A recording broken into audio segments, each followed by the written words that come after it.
Bonjour à tous. Le 21 mai dernier, 21 membres du bureau politique de la Renaissance du Bénin ont osé destituer, ou que dis-je, ont exclu du parti son président Léadi Vinayon Soglo. En cause, une litanie de fautes mises à sa charge. On parle de violation des directives et statuts du parti, négligence et gestion solitaire. Cette décision, d'une extrême gravité dans la vie de toute formation politique, suscite commentaires et réflexions des analystes politiques depuis plusieurs jours. Sur Zone Franche, ce dimanche, nous recevons le porte-parole des frondeurs, Gildas Agonkan-Dioblowski. Bonjour. Bonjour, André. Vous êtes député à l'Assemblée nationale du Bénin, secrétaire à la communication de la Renaissance du Bénin. Merci d'être sur ce plateau. En tout cas, vous nous direz dans un instant tout, c'est notre souhait, tout sur les raisons qui vous ont donc poussé à exclure du parti la Renaissance du Bénin son président Léadi Vinayon Soglo. L'intéressé n'a donc pas manqué de réagir. Il estime en tout cas qu'il est le seul et légitime président du parti. Et quelle issue notamment pour cette crise? Les téléspectateurs de Canal 3 Bénin, ainsi que les auditeurs de Fraternité FM à Parakou, Kondi FM à Kandi, Dialogue FM à Banikwara, plus précisément à Fungo, ainsi que nos auditeurs de Solidarité FM à Djougou ont bien envie ou attendent vos franches réponses. Et pour conduire donc cette émission, je suis avec Christian Danedian. Christian, bonjour. Landry Salano, bonjour. Gildas Dioblowski à Goncan, bonjour et bienvenue sur Zone Franche. Et bien sur cette émission, vous nous direz tout et tout ce qui ne va pas au sein de la Renaissance du Bénin. Je dirais mois de mai, mois de la fronde, est-on tenté de dire, au sein de la Renaissance du Bénin, ce parti qui vit des heures plutôt troubles, des heures difficiles pour ses militants, dont vous. Son président, en la personne de Léadi Vinayon Soglo, est dans un premier temps destitué et par la suite il est exclu de ce parti. Alors nous comprendrons les motifs de cette exclusion intervenue le 21 mai dernier. Mais avant, dites-nous, Gildas Dioblowski à Goncan, par quelle expression voulez-vous que l'on désigne votre groupe, le groupe des 21 sur les 39 membres du bureau politique? Est-ce des putschistes, des frondeurs ou encore des usurpateurs? Merci Christian, merci Landry. Je crois que la Renaissance du Bénin, pour tous les Béninois, est un parti d'envergure, est un parti de pouvoir, est un parti de rayonnement. Nous avons été créés, le parti est créé dans un contexte d'après-conférence nationale avec l'engagement de Mme Rosine Villa-Soglo, qu'on pourrait qualifier de l'icône de la politique béninoise. Avec le soutien athlétique du président Soglo, le parti a eu suffisamment de succès, mais le parti à un moment donné a commencé par avoir des échecs qui, si on ne se prend pas vite, pourraient conduire inexorablement à une disparition de ce parti-là. Et c'est pour ça que nous avions estimé que pour les luttes que nous avons menées, pour les sacrifices que nous avons dû faire pour ce parti, c'était important de sauver l'essentiel. Alors vous avez dit comment on devrait nous appeler. Voilà, non, nous sommes des membres du bureau politique. Nous sommes le groupe majoritaire du bureau politique. À la limite, on peut dire que nous sommes des réformistes. Et nous sommes des hommes et des femmes qui ont à cœur le maintien, la suivi du parti de la Renaissance du Bénin. Les autres appellations, putschistes, frondeurs, c'est légitime. Ceux qui le disent savent le contenu qu'ils donnent à cela. Mais ce qui est de notre ressort, c'est notre capacité à faire en sorte pour que la Renaissance du Bénin soit un parti fort sur l'échiquier politique national du Bénin. Vous êtes donc des réformistes au sein de la Renaissance du Bénin, et donc le 19 mai dernier, vous avez procédé à la destitution de son président, Léadi Vinayon Soglo, et par la suite, le 21, vous l'avez exclu du parti. Finalement, qu'est-ce que vous reprochez à votre président déchu?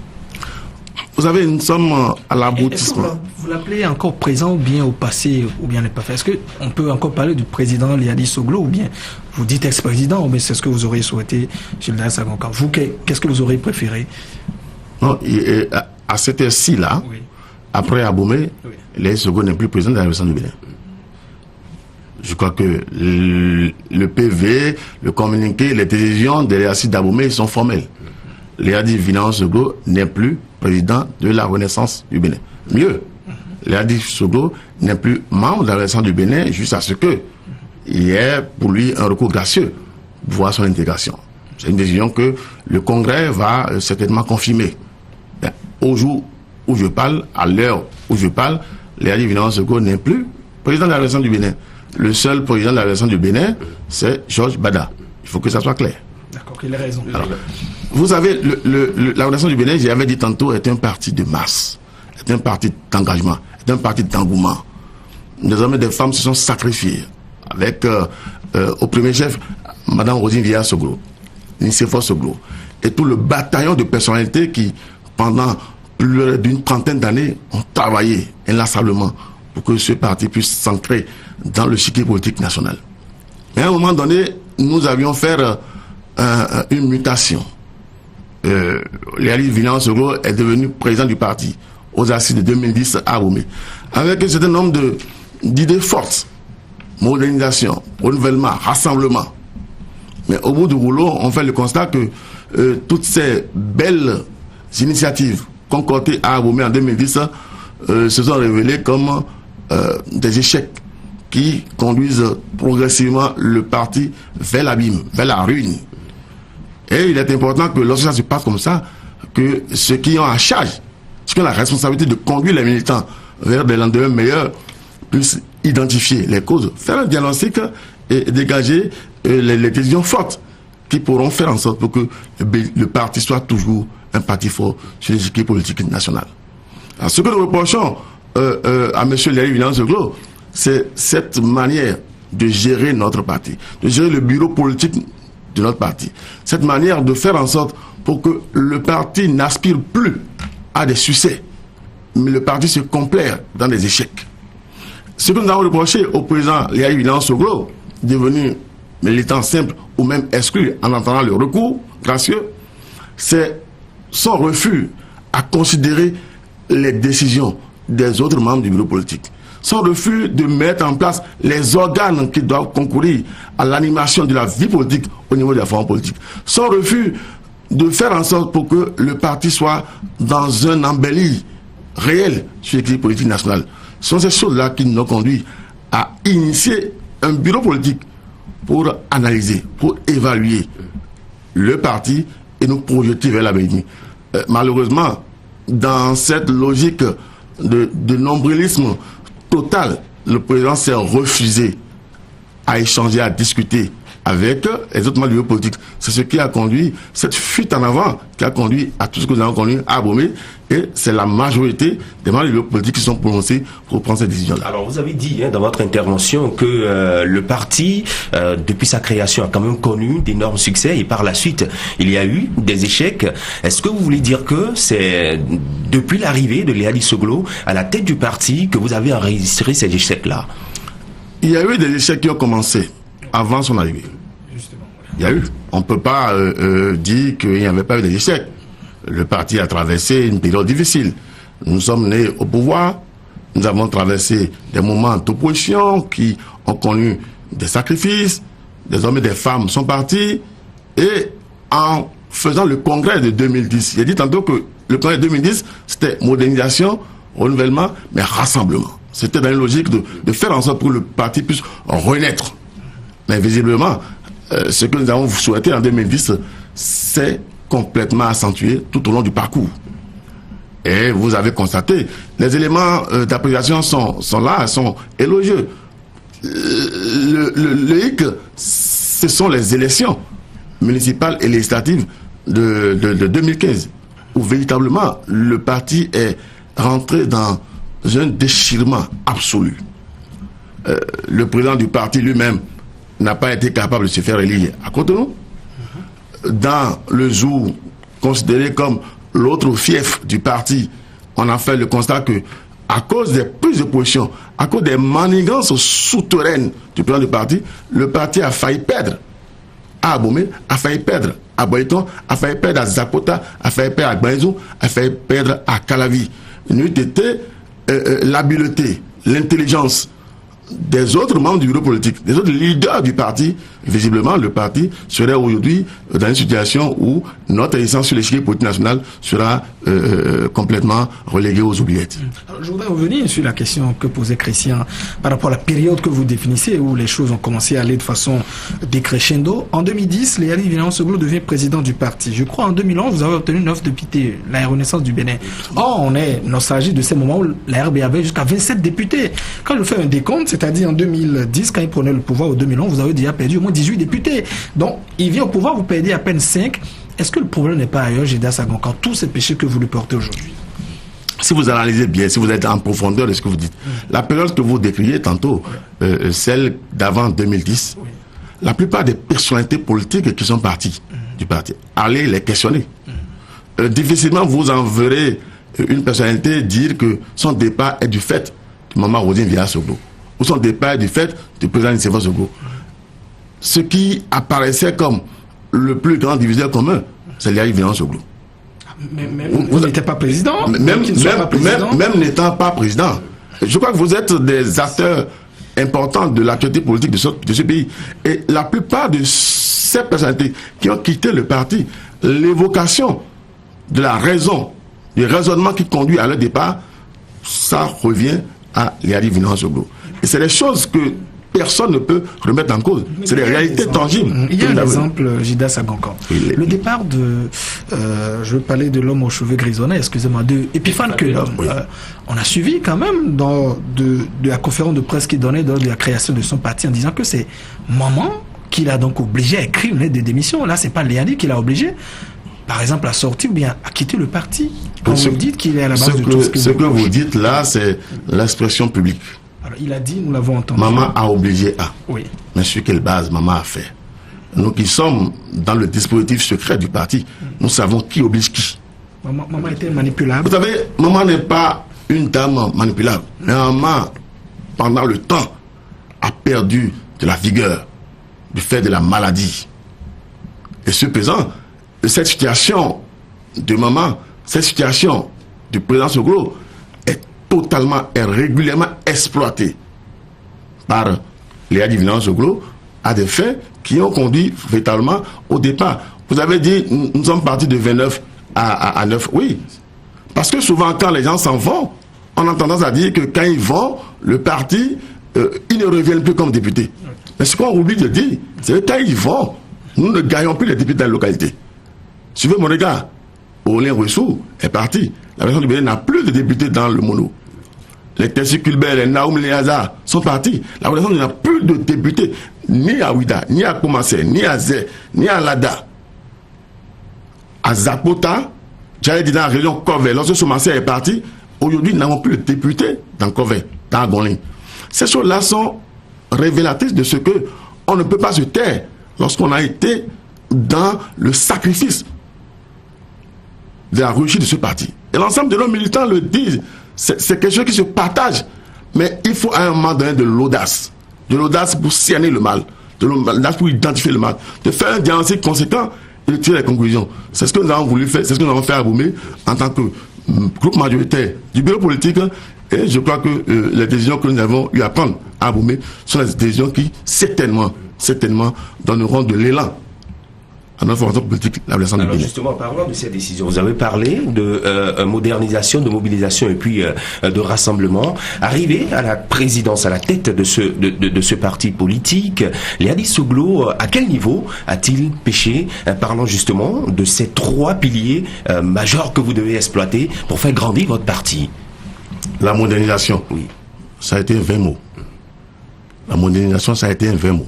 À quoi vous avez dit, vous? La modernisation. Nous avions travaillé au niveau des instances, quelquefois au niveau biopolitique, à concevoir un certain nombre de projets, d'initiatives, mais qui jamais, nous l'avons fait, mais qui jamais n'ont pris date, jamais n'ont été opérationnalisés. Je vais vous donner une illustration évidente. Vous imaginez la Renaissance du Bénin. Vous avez vu les partis politiques comme le PRD, l'Union Fédération, faire des vacances, les universités de vacances, quand même. C'est surprenant quand même que un parti comme la Renaissance du Bénin ne puisse pas être à cette école-là. Alors que des cadres, des comités stratégiques ont travaillé pour proposer ces choses-là. Mais jamais Mais chaque parti politique a son mode de fonctionnement. Oui, d'accord, mais si le mode de fonctionnement doit conduire au décès, ou j'allais dire, à la programmation finale du parti, il faut se redonner encore une autre vie. Le rassemblement, a priori, on avait dit que l'arrivée de Liaï William Soglo devait conduire à faire venir tous ceux qui, pour telle ou telle raison, devaient partir. Mais en réalité, on se rend compte que les gens sont partis, et ça je vous le disais tantôt, pas à cause de maman, ni à cause du président Soglo, mais à cause de Liaï Soglo. Donc, toutes les tentatives pour faire venir encore ce gotha de personnalité dans l'échiquier politique de l'ensemble du Bénin s'est révélé comme infructueux parce que la tête n'était pas bonne. La tête était en cause. Voilà la réalité. C'était pas une querelle de personnes, par exemple, ou vous pensez que c'était véritablement la manière de diriger le parti qui est en cause? Je suis persuadé que c'est la manière de diriger le parti. Et je suis fondé à le dire lorsque j'ai vu un peu le comportement du président du parti, Liaï Soglo, en son temps, dans la réalisation de nos activités, aussi bien pendant les élections municipales et législatives. On a vu des positions, on a vu la vraie crise du parti a commencé sous Liaï Soglo avec les élections municipales et législatives. Et les exemples sont là, si vous voulez, on va en donner. Il y a à peine 2 ans, vous voulez dire? Oui. En 2015 alors? En 2015, c'était vraiment le summum de la déchéance. C'était quoi? Les élections municipales. Oui, vous imaginez, le problème. Vous imaginez par exemple sur Cotonou que Nicéphore Soglo ait souhaité depuis Paris déposer son dossier comme candidat encore aux élections municipales à la mairie de Cotonou, et le dossier a été classé par Liaï William Soglo. Il n'a jamais réagi. Oui, vous savez, les réactions sont dans un timing. Les réactions sont dans un timing. Je vous dis des faits que vous pouvez vérifier. Oui. Les hommes sont encore vivants. Oui. Je fais le constat que à Abomey, on a tout fait pour empêcher, et ça c'est le président du parti, Blaise Arangos de devenir maire de la ville d'Abomey. Et par conséquent, m'empêcher d'être député. Et ça a été reconnu. À Boycon, ça a été la même situation. De sorte que, lorsque nous gagnons les élections municipales à Abomey, personne n'a crié vous voyants parce qu'on était à bout. La même chose s'est passée à Boycon, la même chose s'est passée à Caravi. Vous savez qu'à Caravi, par exemple, contrairement à ce que les gens disent, le président Liaï Soglo a tronqué la mairie de Cotonou contre la mairie de Caravi. On l'a jamais justement, c'est toute une question de timing. Oui. Lorsque les hommes à l'interne ont vécu ces choses-là et ont vu que progressivement ces choses-là devaient conduire à la ruine, à la disparition du parti, il est important qu'on puisse identifier les forces de progrès et faire un regroupement majoritaire pour arrêter la saignée. C'est ce que nous avons fait. Est-ce que vous-même, vous ne pensez pas qu'il faut que vous reprochiez quand même votre silence coupable en ce moment? C'est vrai qu'il y a des dispositions dans le parti où, quand des situations du genre arrivent, vous vous retrouvez pour échanger, pour discuter à propos. Mais les militants, ceux-là qui vous portent au pouvoir, est-ce qu'ils sont au courant de ce qui se passe à l'interne? Si vous questionnez bien nos militants, vous serez conscient qu'ils sont totalement en phase avec ce que nous disons. Ils sont totalement en phase. Vous savez, quand la situation se pose, la première réaction n'est pas la brutalité dans la réaction. Il y a eu des tentatives de brèche à colmater. Mais c'est lorsque véritablement on fait le constat que dans cette volonté de faire les choses avec démarche, avec consensus, ça ne marche pas. C'est en ce moment-là qu'il faut identifier la cause du mal. La cause du mal. L'identifier et pratiquement pour le bonheur de nos militants, pour la suivi de ce parti et pour la bataille de Nicéphore Soglo et de Roselyne Vieillard-Soglo, est important qu'on puisse cerner le mal, identifier le mal et évoluer. Gildas Agoka, vous énumérez quand même certains faits qui pourraient intéresser beaucoup de Béninois et beaucoup de militants et téléspectateurs. Vous avez dit, pour l'élection de Liadi en 2015, papa aussi, son père, Nicéphore Dieudonné Soglo, avait déposé les dossiers depuis Paris. On ne sait pas ce qui s'est passé. En tout cas, le dossier a été classé. On n'a pas entendu Nicéphore Soglo réagir. Vous avez dit, vous, pour l'élection, je veux parler de Blaise Arangos de Abomey, il a tenté également de vous empêcher. Même chose pour Lucas Tropo à Boycon. Et également à Abomey-Calavi avec Georges Bada, il a essayé de tronquer, c'est pas les échanges qu'il a voulu également faire. Mais pendant tout ce temps, 2 ans vous êtes donc vous n'avez rien dit. Est-ce qu'aujourd'hui, les militants, les Béninois peuvent vous croire à travers les raisons que vous évoquez, que vous avancez ce matin? Mais vous savez que les militants sont informés. Vous savez que vous-même qui me questionnez, vous êtes informé. Non, pas du tout. Parce que ça a été dit, vous avez vu à Boycon, le soulèvement qu'il y a eu, des marches de protestation, il y a des relous qui ont eu cours. Vous avez vu à Abomey ce qui s'est passé. Vous avez vu à Talavi ce qui s'est passé. Si le membre du bureau politique ne réagit pas, le membre du bureau politique réagit lorsque il est capable d'avoir une masse critique. Parce que si vous êtes 1, 2, 3, 4, 5, un groupe minoritaire à réagir, ça n'a pas d'effet. Ce qui a d'effet, c'est le travail herculien que vous faites pour mobiliser une masse importante du bureau politique pour décider. Parce que le plus important, ce ne sont pas les réactions. Le plus important, c'est votre capacité à faire en sorte pour que la CES arrête. Et pour ça, il faut une masse critique de membres du bureau politique. Donc je vous dis que ce que vous avez vu à Abomey, ce n'est que l'aboutissement d'un long processus. Il y a eu, depuis 2015, une situation conjoncturelle. C'est le départ de l'honorable Sado. On aurait souhaité que Sado atteigne et qu'on fasse un travail d'ensemble. Mais l'honorable Sado est allé plus vite. Parce que l'honorable Sado, n'étant pas membre du bureau politique, à faire une action solitaire. Mais nous, en tant que membres du bureau politique, nous ne pouvons pas prendre le risque d'aller dans les actions solitaires. Nous avons dit qu'il faille attendre et obtenir une masse critique cohérente de membres du bureau politique pour agir. C'est ce que nous avons fait à Abomey. Alors, vous êtes 39 conseillers, 39 membres du bureau politique. Aujourd'hui, c'est 21 qui ont voté l'exclusion du président Liani Vinayon Soglo. Mais le reste des 18, que disent-ils? Mais c'est eux qui doivent se prononcer. Dans nos directives, l'adhésion de la majorité s'impose à celle de la minorité. Vous pensez que lorsqu'on excluait Sossou-Nton, tout le monde était content? Lorsque Galiou Soglo était aux abois, tout le monde était content? Lorsque les bars ou tout le monde était content? Non. Mais ils se sont conformés à la décision de la majorité. Donc ça va être le cas, ça va être la situation. Est-ce que votre majorité n'est pas un peu fragile? Parce qu'il vous faut juste trois membres du bureau politique pour tenter d'inverser un peu la situation, Gildas Agonkor. La fragilité de la majorité dépend de la réaction des membres de la majorité. Et moi, je suis totalement confiant par rapport à ceux avec qui nous avons travaillé. Je vous dis que c'est l'aboutissement d'un long processus. Et je suis persuadé que, contre ce que vous dites, il y aura un renforcement de cette majorité-là. D'accord. Parce que vous savez, il y a des éléments à nous qui sont au bureau politique, mais qui ont des acquaintances professionnelles, qui ont certainement pas encore pu faire le pas de l'audace, le pas de la décision. Et nous sommes dans la démarche de la persuasion, pour dire et identifier que ce que nous faisons aujourd'hui, c'est pour le bonheur de tous, de nos militants, le suivi de notre performance politique. Et vous, les audacieux, on va analyser tout à l'heure les différentes raisons qu'on évoque, c'est-à-dire violation des directives, ainsi de suite. Mais sur les exclusions dont vous venez de parler, selon quelques investigations que nous avons eu à mener, ce n'est pas par le passé le bureau politique qui excluait. On mettait en place un comité qui analysait, qui étudiait le dossier des personnes exclues et une décision était donc prise. Et pourquoi cette fois-ci c'est quand même une partie, même si on la considère aujourd'hui comme majorité du bureau politique, qui exclut les différents membres, Gildas Agonkor? On vous a dit qu'il n'y a pas eu de comité d'analyse?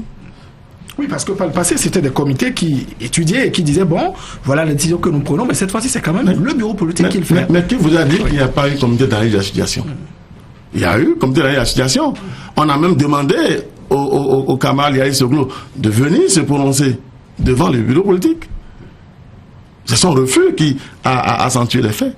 Donc, je vous dis de quoi on parle. Il y a bien eu un comité qui a analysé, qui a fait le constat, qui a fait le diagnostic de ce qui ne va pas, qui a fait des reproches, qui a même interpellé, qui a souhaité que le camarade Liani Soglo vienne intervenir, vienne se justifier, vienne expliquer. C'est cette banalisation des autres membres du bureau politique, cette manque de considération, c'est cette manière de dire ils sont rien du tout. Est-ce que cela fait suite à la réunion que vous avez demandé au président de convoquer par une lettre que vous avez adressée le 12 mai dernier, une réunion que vous avez demandé de convoquer pour le 17 mai. C'est à la suite de cette demande-là que le président a réagi ainsi? Bien sûr, vous savez que depuis les présidentielles, ça fait pratiquement 10 mois après, la renaissance du Bénin en bureau politique ne s'est jamais réunie. C'est surprenant. Il y a eu ce processus de révision de la Constitution, où le chef de l'État a demandé à toute information politique, on a envoyé le document pour dire faire des analyses et faire des propositions. Dans la plupart des partis politiques, les bureaux politiques se sont réunis pour faire des propositions. À la naissance du Bénin, ça n'a pas été le cas. Comme d'habitude, le président de la République, le président Alain Seglo, se fait entourer d'une minorité d'éléments, même non membres du bureau politique, des gens qui sont inféodés à lui, qui ne sont même pas les membres du bureau politique, sont des gens là qui font des propositions et qui parlent au nom du bureau politique. Et c'est après 10 mois que nous avons dit quand même, on ne peut pas, avec toute la réforme partisane qui s'opère dans notre pays, on ne peut pas se taire, de peur de disparaître définitivement. C'est pour ça que nous fondons sur le tiers qui est demandé pour convoquer en session extraordinaire un bureau politique. Nous avions signé et demandé. Le président a banalisé. Il a agréé de ce que j'ai entendu, qu'il y a une session du conseil communal à Cotonou. Franchement, il n'y a aucun lien entre la session du conseil communal et le bureau politique, comme s'il était... Il n'y a pas d'ubiquité, il peut pas être à plusieurs endroits à la fois. La plupart des réunions du bureau politique se déroulent toujours après l'administration. Si nous avons mis 16 heures, il revenait au président, s'il est de bonne foi, de dire, je souhaite que ça soit à 19 heures. Aucun conseil communal à Cotonou n'est allé au-delà de 19 heures. Franchement. C'est l'expression de la mauvaise foi dans ce que nous sommes en train de dire. Le refus de faire la considération aux autres, de considérer qu'on est seul soi à décider pour les autres et par les autres. C'est pas bien. Vous dites violation des directives et statuts du parti. Vous parlez également de préjudice grave aux intérêts du parti, négligence du parti, gestion solitaire et exécrable. Gildas Agonkan. Ça vous surprend? Non, pas du tout. On vous demande de mieux vous expliquer. Vous avez vécu ces choses-là? Oui. Non, on n'est pas membre. Lorsque le on n'est pas membre. Oui, vous avez. Oui. Comment la gestion vous la qualifiez d'exécrable? Oui, lorsque le président se prend dans une logique de potentat. C'est-à-dire que c'est lui qui décide. Quand le président dit, le politique, si je vous dis de tomber dans le puits, tombez d'abord. Je vous relève. Lorsque le président dit, je vous amène à bon port, à la terre promise. Nous n'allons pas citer ici tout ce que chaque membre du bureau politique, et j'allais dire, chaque personnalité du parti politique RB, ont vécu. Vous savez, quelquefois, il faut se taire pour sauver. Mais à un moment donné, il faut parler pour sauver. C'est parce que l'exertion a atteint un seuil. J'ai dit que la plaie est si profonde aujourd'hui qu'il faille faire une chirurgie radicale. C'est ce qui s'est passé. Donc, si nous devons citer, vous imaginez, vous dites potentat, lorsque Léa Divina-Nsoglu refuse d'accepter le dossier de candidature du président d'honneur du parti, sans aucune concertation avec les membres du bureau politique, comment vous appréciez cela? Et que lui-même n'a pas protesté, alors que quelques jours auparavant, il avait publiquement, on sentait la main qu'il passait carrément à son fils. Il lui faisait cette demande publiquement, papa, laissez-moi pour diriger le parti. Tout ça là, ce sont des informations officielles, Gildas Agonkan. Je sais que vous faites de l'ironie. Non, pas du tout. Vous faites de l'ironie parce que vous saviez très souvent les propos que Léa Soglo tient vis-à-vis de son père quelquefois. Nous n'allons pas entrer dans ce débat ici, mais vous le savez bien. Je dis, si le président Soglo n'a certainement pas réagi publiquement, je dis bien publiquement, c'est certainement pour protéger le fils. Ça s'arrête là. Mais nous savons ce qu'a été sa réaction, que nous étions là dans le secret de Dieu. Donc lorsque ça se passe comme ça, lorsque le président prend l'initiative sur lui de faire la liste, ou faire les listes au niveau communal des localités sans associer les leaders de ces localités, il n'y a pas autre mot qu'une démarche dirigiste. Ce sont ces choses-là qu'il faut éviter. Ça s'est passé à Cotonou, ça s'est passé à Calavi, ça s'est passé à Abomey, à Zakota, à Agmaïzo, un peu partout dans les contrées qui sont les nôtres. Et c'est pour arrêter cela que nous sommes obligés de nous déterminer. J'entends souvent dire ils pouvaient partir, ils allaient créer leur parti. Non, la Renaissance du Bénin, c'est notre parti. Si la Renaissance du Bénin meurt, disparaît, c'est que nous disparaissons aussi. C'est notre cœur, c'est notre âme. Depuis 25 ans, nous avons travaillé en tant qu'élève, en tant qu'étudiant, en tant que personnalité, pour que vive la Renaissance du Bénin. Et on ne peut pas mettre en perte pour vie tous ces sacrifices-là et dire, du fait de quelqu'un, on doit tous disparaître. Non. C'est ça, c'est ce refus-là qui est le nôtre. Voilà. Mais vous prenez parfois un certain nombre de décisions au sein de la Renaissance du Bénin en cas de récidive pour amener certains membres à l'ordre. Mais on a constaté que toutes les fois que la Renaissance du Bénin veut appliquer des sanctions, vous allez tout droit à l'exclusion. Pourquoi? Malheureusement, c'est l'architecture de nos tests. Les tests ont été, j'allais dire, taillés sur mesure pour destituer, pour exclure. On cite souvent l'article 72. Oui. Quand vous regardez un peu dans les tests de notre parti, malheureusement, il n'y a pas une gradation des sanctions. C'est la sanction extrême. Ça a été appliqué aux uns et ça a été appliqué à l'élimination Soglo. Mais pourquoi depuis plusieurs décennies que ce parti existe dans l'échiquier politique national, vous n'avez pas travaillé à revoir ces tests-là? Soyez rassurés, le congrès qui s'annonce va corriger ces choses-là. Oui, parce que pour beaucoup de militants et béninois, c'est quand même compréhensible qu'à la moindre faute, on décide totalement d'exclure. Or, on sait qu'il y a une certaine gradation dont vous parlez, peut-être avertissement, blâme, suspension, avant peut-être d'aller à l'exclusion. Donc, pour vous résumer, dans vos tests, à la moindre faute, c'est l'exclusion, c'est ce qui est prévu, en tout cas à l'article 72 que vous citez, Gildas Agonkon. À la moindre faute considérée comme grave. Oui. Dommageable pour la vie du parti. Et l'exclusion n'est pas prononcée par un individu. L'exclusion est prononcée par la majorité du bureau politique. Donc c'est déjà des balises. Ça n'a pas été facile. Si c'était un individu, si c'était 3 membres du bureau politique, si c'était 4 membres du bureau politique qui devaient se prononcer, les SEO seraient exclus depuis. Mais il est important de mobiliser la majorité des membres du bureau politique. Donc c'est ça la situation. C'est une situation que on peut tous déplorer. Je vous dis que ces choses-là doivent être corrigées. Parce qu'il n'est pas normal que ça se passe ainsi. Mais c'est les mêmes tests qui se sont passés avant et qu'on les applique aujourd'hui. Je ne sais pas pourquoi ça gêne. La sanction n'est-elle pas disproportionnée? Parce que vous dites, vous gérez mal le parti, gestion solitaire, cavalier, ainsi de suite. Est-ce que logiquement, ce n'est quand même pas la destitution?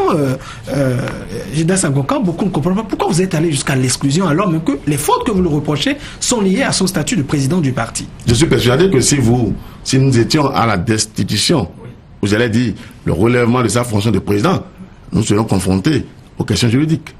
Nous sommes, oui, parce qu'il n'était pas prévu ça. Ce qui est prévu pour régler le problème, c'est l'exclusion, avec une possibilité de recours gracieux. En attendant que le congrès se déroule en urgence. Parce qu'il faut rappeler que le bureau politique est là depuis 2010, et que ce bureau politique a un mandat de 5 ans, et que nous sommes en 2017. Et qu'a priori, l'urgence aujourd'hui, c'est l'organisation du congrès. Le congrès sera organisé pour aplanir ces questions-là, régler ces problèmes-là, revoir nos tests, les mettre dans une logique de parti démocratique aux aspirations populaires avec le soutien athlétique de nos militants. Justement, nous allons revenir au congrès manqué de 2015. Qu'est-ce qui s'est passé entre-temps? C'est le président Léa Soglo qui prend le lead. Toujours lui. Il y a eu des militants, il y a eu des membres politiques qui ont souhaité qu'on tienne le congrès. Mais ça ne s'est pas tenu parce que, vous savez, le congrès devait se tenir tout au moins en 2015. Oui. Tout au moins juste après les municipales. Je dis, vous avez vu, les municipales législatives étaient déjà la consécration d'un déchirement, d'un malaise. C'est une réalité. Nos militants le disent, nos militants le proclament. Ils font la confidence. Et si on tenait le congrès en 2015, c'est sûr qu'il devait y avoir une révolution. C'est peut-être pour ça que le président n'est pas allé dans ce sens-là. Mais on ne peut pas continuer indéfiniment à maintenir les militants dans une logique de remise en cause de leurs prérogatives. Au nom des raisons, vous dites également que pour le choix de Lionel Zinsou, ça a été un choix solitaire, que c'est Eliali Finance-Soglo seul qui a décidé du choix qu'on devait faire du candidat à la présidentielle de 2016. Mais une question, vous n'avez non plus réagi, toujours ce reproche. Et si Zinsou était élu, est-ce qu'on aurait droit ce matin à tout ce que vous lui reprochez? Non, le fait qu'on parle de l'élection présidentielle de 2016, ce n'est qu'une illustration de la manière dont fonctionne le président. Ce n'est qu'une illustration. Ce n'est pas le déclic de l'ascension, du tout. Ce n'est qu'une illustration. Et c'est des faits cumulés. Oui. Si ce n'était que ça, c'est tellement qu'il n'y aura pas exclusion. Donc, ce n'est qu'une illustration. Je ne sais pas pourquoi on se cramponne sur cette situation. Oui. Parce que vous avez cité au nombre des raisons. C'est une illustration d'une situation. Et ne pas citer cette situation-là, c'est comme si on considérait que, oui, je vous le dis que moi, en tant que secrétaire de la communication, moi, en tant que député du parti, c'est à la télévision que j'ai vu le logo. Ça, je peux vous le dire.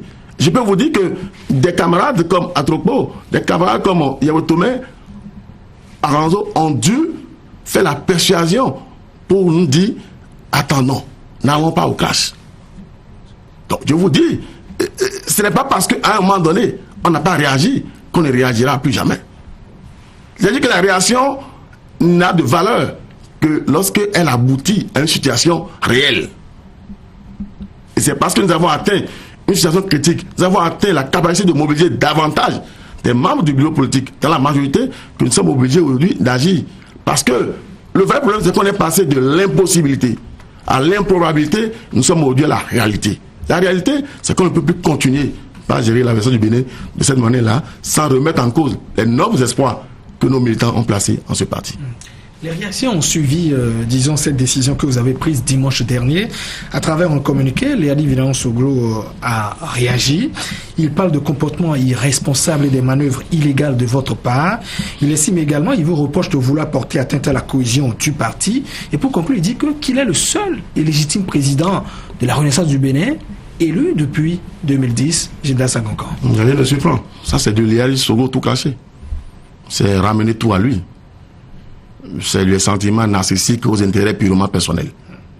Il dit que c'est un comportement irresponsable que vous avez fait. Puisque vous n'avez pas attendu qu'il puisse convoquer la réunion que vous avez sollicitée pour le 17 parce qu'il avait avancé des raisons qu'il devait y avoir conseil municipal. Vous avez dit qu'il a évoqué des raisons. J'allais dire qu'il a évoqué des arguments fallacieux. Et vous le savez bien. C'est des détours pour refuser le parcours. Et c'est ça. C'est ça du Léadi Soglo tout caché. En réalité, nous avions travaillé avec Léadi Villalon-Soglo. Nous l'avons pratiqué. Celui qui vous parle, ça me fait depuis 1991 que je suis derrière ce militantisme vis-à-vis du président Soglo d'abord et de la réaction du Bénin. Et nous connaissons la pratique. Et la réaction de Léadi Villalon-Soglo ne surprend personne. Nous attendions à ça. Nous serons calomniés, nous serons injuriés, nous serons vilipendés. Il a mis en place la machine des réseaux sociaux. On connaît. Les jeunes qui n'étaient même pas nés quand on créait la réaction du Bénin parlent de nous. C'est pas un problème. C'est l'actualité. Oui, bien sûr, bien sûr. Nous sommes d'accord. On connaît le mode de fonctionnement de Léadi Villalon-Soglo. On n'est pas surpris. Je vous dis que pour la rencontre d'Abomey, si on vous dit tout ce qui a été mis en œuvre pour empêcher la tenue des assises d'Abomey, vous allez tomber des nues. Matériellement, physiquement, spirituellement. Tout ce qui a été mis en œuvre. Je sais de quoi je parle. Pour empêcher que nous entendions à Abomey les menaces, les appels, les insinuations des uns contre les autres, nous avons dû surmonter tout ça. C'est pour ça que quand vous dites qu'il faut parler de défection éventuelle au niveau de la majorité, je veux y voir. Parce qu'on pourrait parler d'une sorte d'union sacrée. Ce n'est pas facile. Ce que nous posons aujourd'hui comme axe, nous-mêmes nous savons que c'est difficile, c'est délicat, mais c'est obligatoire pour la vie de la nation du Bénin. Alors, comme vous le dites, vous êtes exacerbé par la gestion faite du parti La Renaissance du Bénin, mais par la suite de sa réaction, le président Léadi Villalon-Soglo vous reproche de vouloir porter atteinte à la cohésion du parti. Est-ce que vous ne pensez pas que quelque part, il a raison? Est-ce que La Renaissance du Bénin, en voulant sauver les meubles, ne court pas à sa perte? Que nous ayons plusieurs ailes, que nous ayons plusieurs camps par la suite? Parce que la cohésion du parti, c'est sa personne. C'est ça. Parce que la cohésion du parti, c'est sa personne. C'est vous qui le dites, il n'a jamais dit. Je dis parce que nous n'avons pas exclu une pléiade de militants. On a parlé de Léadi Villalon-Soglo. Donc ça veut dire que... Cependant, mais c'est d'abord un militant. C'est d'abord un militant. Ah, donc parce que la cohésion du parti, c'est Léadi Villalon-Soglo. Je prends acte. Mais malheureusement pour lui, il était même plus fondé à prendre une décision au nom du parti. Si les autres qui ont été exclus ont respecté, il faudrait qu'ils se mettent à la hauteur de respecter le choix de la majorité des membres du bureau politique. Mais Gildas Jobloski à Goncan, 21 membres du bureau politique veulent régler un problème. Vous voulez aller éventuellement à un congrès qui ne tardera pas à venir, mais est-ce que vous ne craignez pas que cette scission que nous venons de constater là provoque une scission majeure qui va conduire à la perte du parti? C'est vous qui parlez de scission. Il n'y a pas de scission. Nous avons vu le président. Vous avez 18 qui n'ont pas signé, voilà. Disons, la destitution, l'exclusion de l'IALIS. Donc, c'est quand même des militants, disons, on suppose qu'ils soient donc acquis à sa cause. Pourquoi vous êtes pressé? Non, mais en dehors de ça, pour faire une révolution, oui. Il faut un groupe de départ. Pour faire une réforme, il faut un groupe de départ. Vous pensez que le reste va vous suivre? Ne soyez pas pressé. Vous verrez la suite. Ne soyez pas pressé. C'est la même réflexion qu'ils nourrissent aussi dans le camp. Oui, ne soyez pas pressé. Vous verrez la suite. Et ce que nous faisons, je vous le dis, quand vous citez les personnalités, les 21 personnalités qui ont essayé, avec audace à l'appui, d'aller de l'avant, regardez quand même les personnalités. Ne soyons pas obnubilés par au-delà du nombre, mais regardons les personnalités. Oui, Nicéphore Soglo n'a pas signé, par exemple, l'exclusion de son fils. Je voudrais rappeler que Nicéphore Soglo est président d'honneur. Oui, c'est quand même avec tous les sacrifices qu'il a déjà fait pour le parti. Oui. Je ne vois pas Nicéphore Soglo fondamentalement comme un membre du bureau politique comme les autres. Oui, non plus que vous parlez des personnalités du parti. Pour nous, Nicéphore Soglo est une personnalité hors pair, au-delà des personnalités. C'est pour ça qu'il prend le titre de président d'honneur. On ne donne pas la présidence d'honneur à n'importe qui.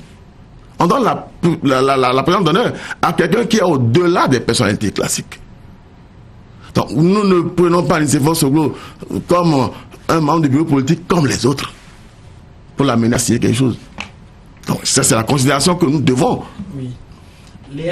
Soglo estime également que votre décision est de nul et de nul effet et ne saurait donc s'imposer au parti. Quelle légitimité ou bien quelle force, disons, probante ou exécutoire de la décision que vous avez prise? Ne sera s'opposer au parti ou ne sera s'opposer à lui? Il parle du parti. Le parti n'est pas en cause. Oui. La raison du Bénin n'est pas en cause. Ce qui est en cause, c'est lié à l'évidence Soglo.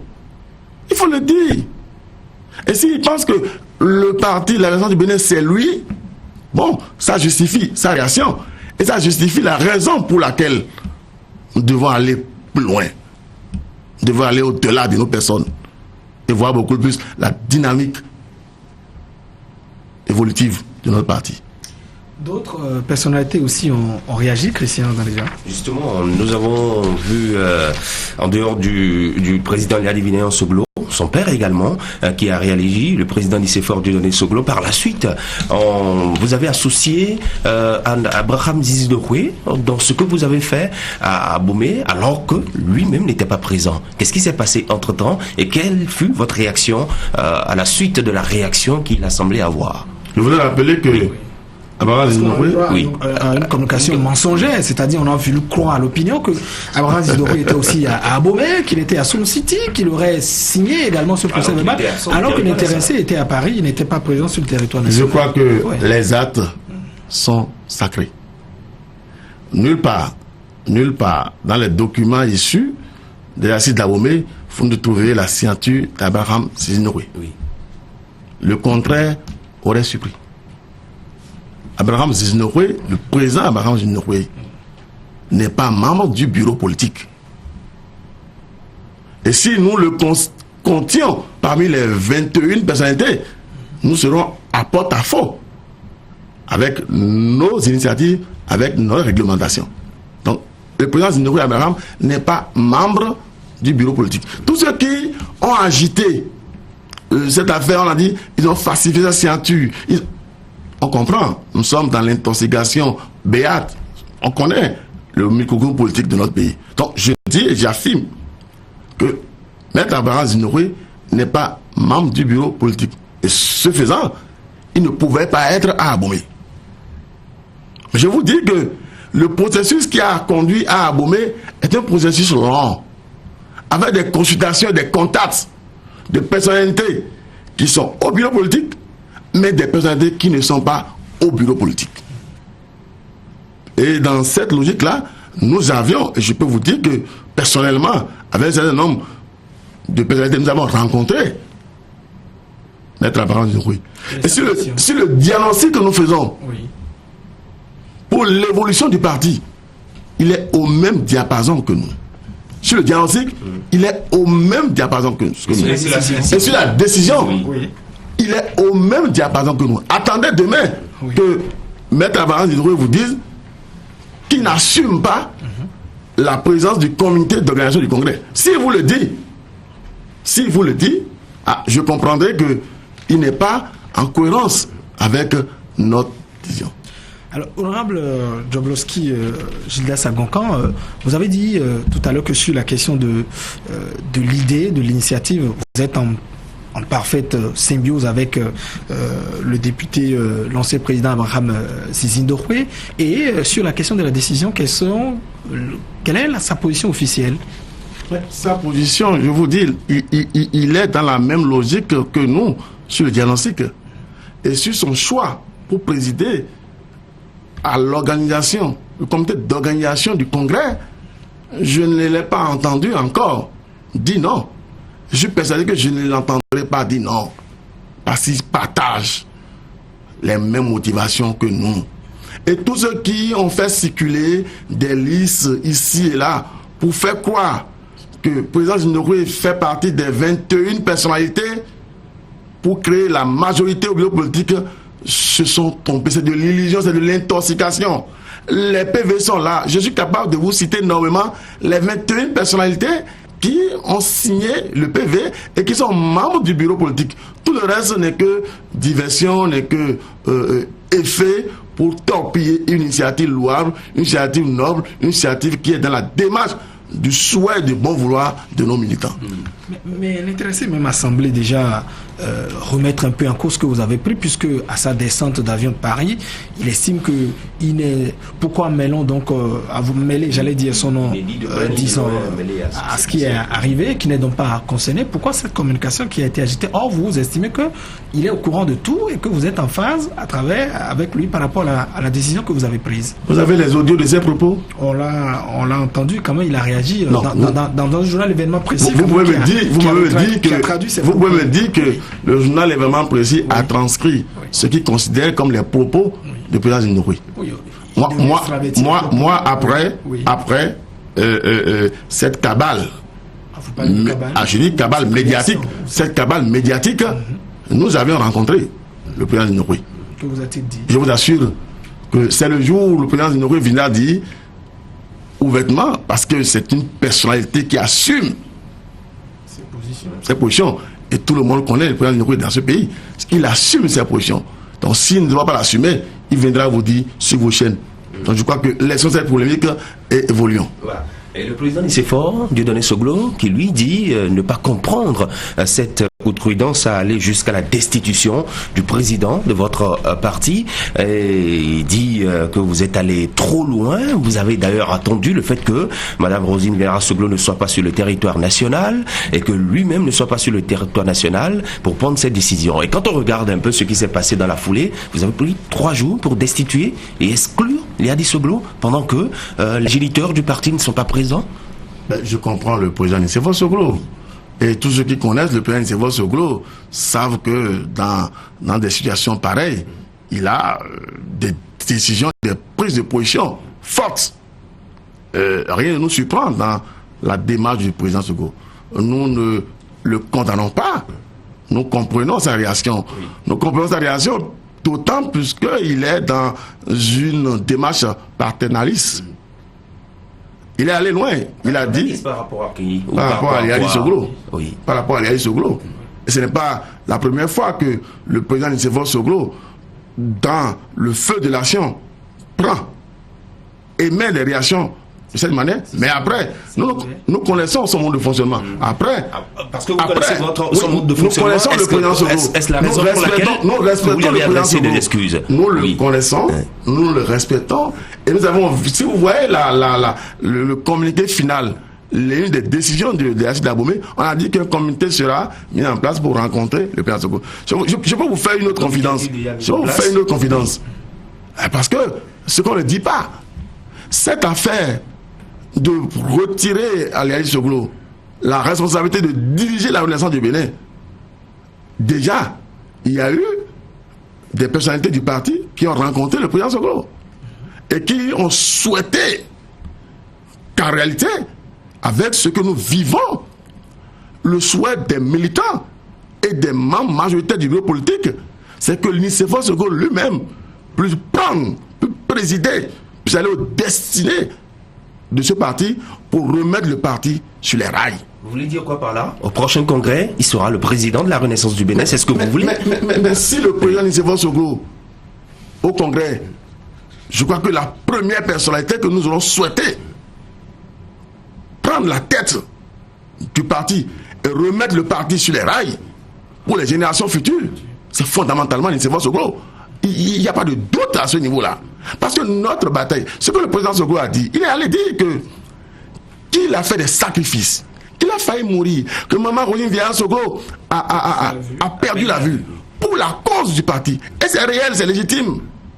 Je peux vous dire que moi, le 24 mars 91, à Parakou, responsable scolaire pour le compte de Nicéphore Soglo, ma maison a été pratiquement brûlée. Ma tante a vu sa maison brûlée. Mon frère a vu sa main amputée. L'honorable Somassé a vu sa main amputée. En 96, lorsque le président Soglo perdait le pouvoir, de nombreux de nos militants ont fait une crise cardiaque, sont morts, gardent encore des séquelles de leur militantisme. De 96 jusqu'à tout le mandat du président Kékou, de nombreux de nos leaders, de nos hommes d'affaires, se sont laissés ruiner, nos cadres ont été dépositionnés. Ça, c'est la réalité. Moi, en tant qu'étudiant, leader estudiantin, pour le compte de la Renaissance du Bénin, j'ai été militarisé, j'ai été gazé, j'ai reçu une lacrymogène. Oui, c'est pour ça là, pour cette souffrance du président Soglo, pour la souffrance de maman, pour nos souffrances, de nos militants, leur décès, en mémoire de tout cela, qu'il faut tout faire pour que la Renaissance du Bénin soit... Voilà. Se relève. Vous voulez remettre la Renaissance du Bénin sur le rail, je dirais. Et au Congrès, bon, vous vous imaginez ramener le président Soglo pour redresser les choses. Est-ce que c'est pas un retour à la case départ, puisque après Soglo, Maman Rosine Vieira Soglo, après le président Soglo, Léadi Soglo est arrivé à la tête du parti. Il y a quand même une jeunesse dans ce parti. Pourquoi ne pas donner le pouvoir à cette jeunesse alors en ce moment où vous pensez moderniser et réveiller le parti plutôt que d'aller rechercher le président Soglo pour présider une fois encore aux destinées de ce parti? Non, les personnalités pour diriger le parti aujourd'hui existent. Nous en avons beaucoup. Absolument. Le maire Georges Bada est là. Georges Bada,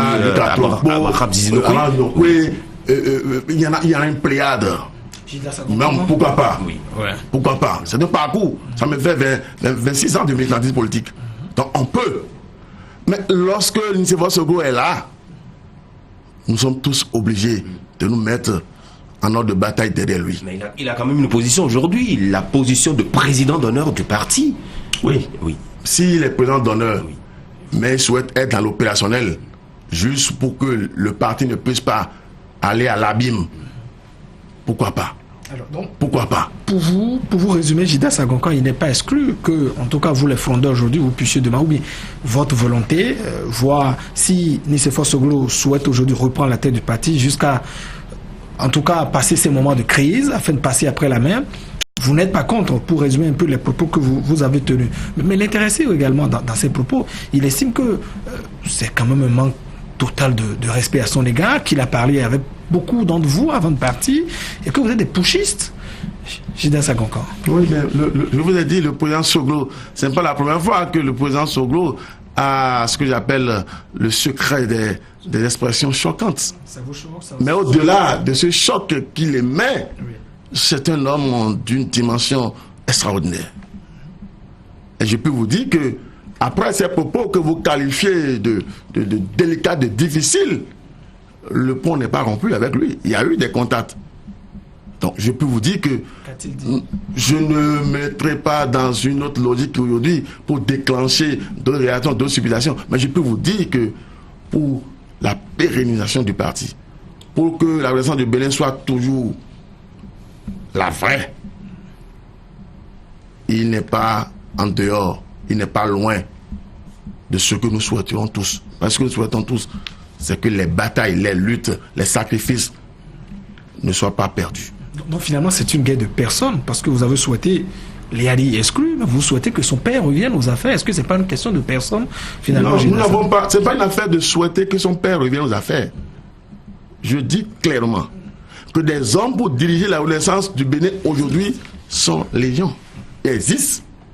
Mais parmi cette pléiade de personnalités capables de gérer, de mieux gérer la Renaissance du Bénin que Léali William Soglo, si Nicéphore Soglo souhaite, nous n'avons pas de raison.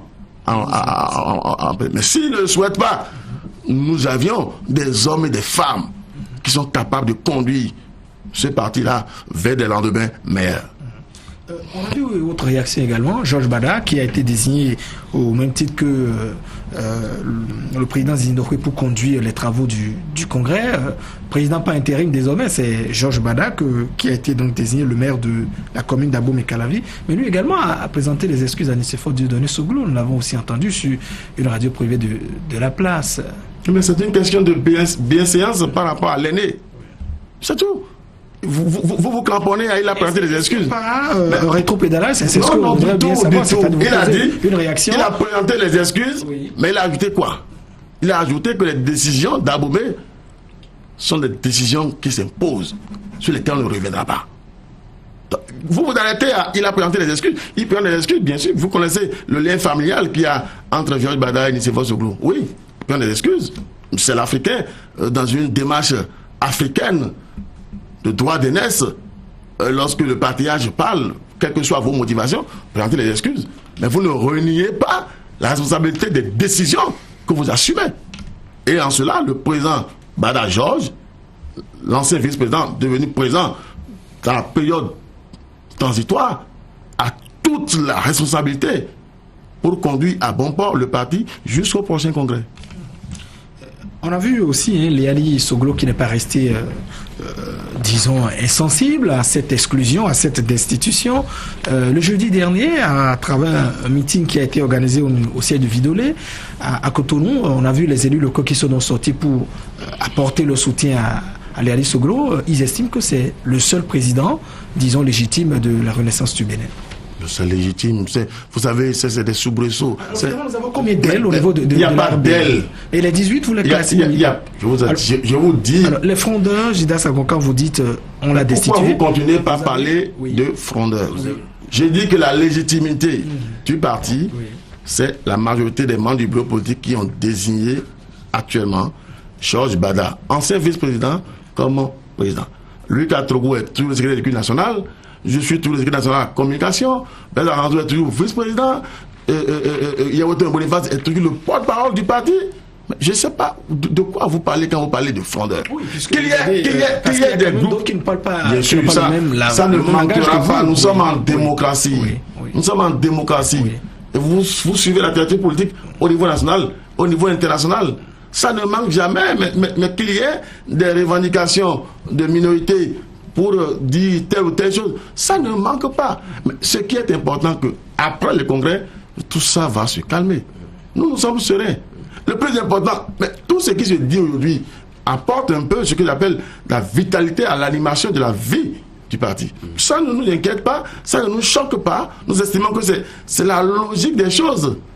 Et le plus important aujourd'hui, c'est que ferons-nous pour que véritablement la Renaissance du Bénin soit définitivement un parti fort sur l'équité politique nationale. C'est ce à quoi vous pensez. C'est pourquoi nous travaillons. Voilà. Des analyses, des observations, l'opinion également qui a son mot à dire, et beaucoup de personnes pensent que face à ce qui arrive à la Renaissance du Bénin, il y a une main invisible qui serait en train de diviser les fils, les membres du parti, notamment la personne du président de la République, Patrice Talon.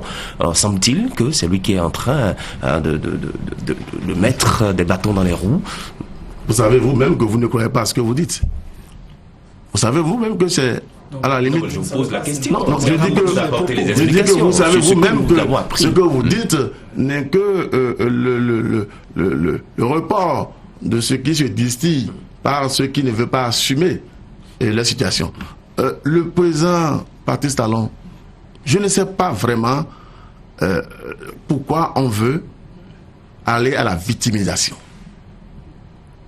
Les problèmes que j'ai décrits tantôt sur la relation du Bénin, les problèmes existaient avant l'arrivée de Patrice Talon comme président de la République. Le choc du déchirement au municipal et aux législatives, ça, Patrice Talon n'était même pas au pays. Donc, je dis que, vous allez voir, il y a une décision forte de l'assise d'Abomey. J'ai même entendu dire, et je crois que c'est Léa Soro qui a dit que c'est pour punir, parce que sa maman Rodine Vieira-Soglo, a voté le non au Parlement, que nous sommes allés sous l'impulsion du Patrice Talon dans ce sens-là, quand même. Franchement. On ne peut quand même pas interdire à des personnes de faire des analyses dans ce sens. Parce que, pourquoi avant mai 2017, vous n'avez pas réussi à destituer Léa Soglo, ni à l'exclure du parti, et que c'est au moment où Patrice Talon est au pouvoir, et on sait quand même qu'il y a des problèmes, des difficultés de cohabitation entre le maire de Cotonou, qui est Léa Soglo, président de la Renaissance du Bénin, et le président de la République. Tout est question du timing. Je vous ai dit, pour faire ce que nous devons faire, il faut avoir une majorité. Et ça, sur plus d'1 an, nous avons travaillé à avoir cette majorité. Parce que trop, c'était trop. Le président de la République, moi, j'ai eu la chance de le rencontrer. Mais jamais en tant que membre du bureau politique de la République du Bénin. Je l'ai rencontré en tant que député, membre du groupe parlementaire. Et je l'ai rencontré avec les autres membres de mon groupe parlementaire, qui ne sont pas de la région du Bénin. Et lorsque nous avons fini, achevé ce processus de révision de la Constitution, je trahis un secret en disant ce que le président nous a dit à notre groupe parlementaire. Vous, puisque nous sommes dans la dislocation des groupes, veillez à ce que Maman Rodine Soglo soit toujours la présidente de votre groupe. Gardez votre groupe intact, quelles sont les difficultés. Celui qui donne ce conseil à un groupe parlementaire qui a en son sein des militaires RB et d'autres personnalités, d'autres formations politiques, je ne le vois pas dans une dimension d'aller à faire éclater, à sanctionner. Je dis, c'est un argument facile. C'est l'argument, j'allais même dire, le plus facile qu'il faut exposer pour se victimiser. On a compris. Alors, mais en réalité, ce n'est pas ça. Et vous savez que ce n'est pas ça. Non, pas du tout. Alors, cet argument est-il autant facile, Gildas Agora, quand on sait que sur les 5 députés de la Renaissance du Bénin élus RBRP, il y a 4 qui disent désormais nous soutenons les actions du gouvernement. Il y a quelques années, on a vu en 2016 aussi Léa Soglo qui n'a pas soutenu le chef de l'État. On voit les difficultés qu'il a à Cotonou avec le préfet qui est dépositaire de l'autorité de l'État. Avec tous ces 3 éléments, est-ce que on est en droit, j'allais dire ce matin, de ne pas se poser des questions, de ne pas désigner le régime, disons, comme celui quand même qui manipule un peu, qui tire les ficelles pour voir, excusez, la Renaissance du Bénin, voilà, s'éclater aujourd'hui. Ce que vous évoquez par rapport à la gestion de Cotonou et du pouvoir d'État, si c'était ça, c'est au niveau de la mairie de Cotonou qu'il fallait chercher les destitutions. Oui, vous-même votre soutien, on non, a vu. Je vous dis que c'est à la mairie de Cotonou qu'il fallait aller chercher les destitutions. Moi, personnellement, j'ai pris l'engagement sur moi d'apporter mon soutien au chef d'État. Ça, c'est le député que je suis. Je peux vous dire que dans le bureau politique, dans le groupe majoritaire des membres du groupe politique, il y a des personnalités qui sont totalement en désaccord avec l'action gouvernementale. Ça, je peux vous le dire. Le groupe majoritaire des 21, autant il y a des gens qui pensent qu'il faut soutenir l'action gouvernementale, comme moi, il y a d'autres qui, fatalement, nous ont dit clairement que, au vu de la situation politique, économique, sociale de notre pays, qui ne sont pas en bonne intelligence vers le chef d'État. Donc, je vous dis que le groupe qui est à Abomey, qui était à Abomey, n'est l'appendice d'aucune télécommande, d'aucune personnalité. Je comprends que la concordance des faits puisse amener dans la recherche d'un argument facile de victimisation, dire et faire dire que le président Talon est derrière ça. Nous l'avons analysé aussi. Vous savez, nous ne sommes pas des politiciens d'aujourd'hui. Nous avions suivi depuis 1990 la chose politique. Et nous savions que quand ça passe comme ça, on trouve toujours quelqu'un derrière. Donc, je peux le dire, là où nous sommes, à la date d'aujourd'hui, le président Patrice Talon n'est responsable de rien de nos difficultés, n'est responsable de rien dans nos démarches. Je vous dis, c'est un processus qui a abouti à une situation pour sauver notre formation politique. D'accord. Alors, et si peut-être demain les faits vous démentissez les propos que vous avancez aujourd'hui, Lesquels faits?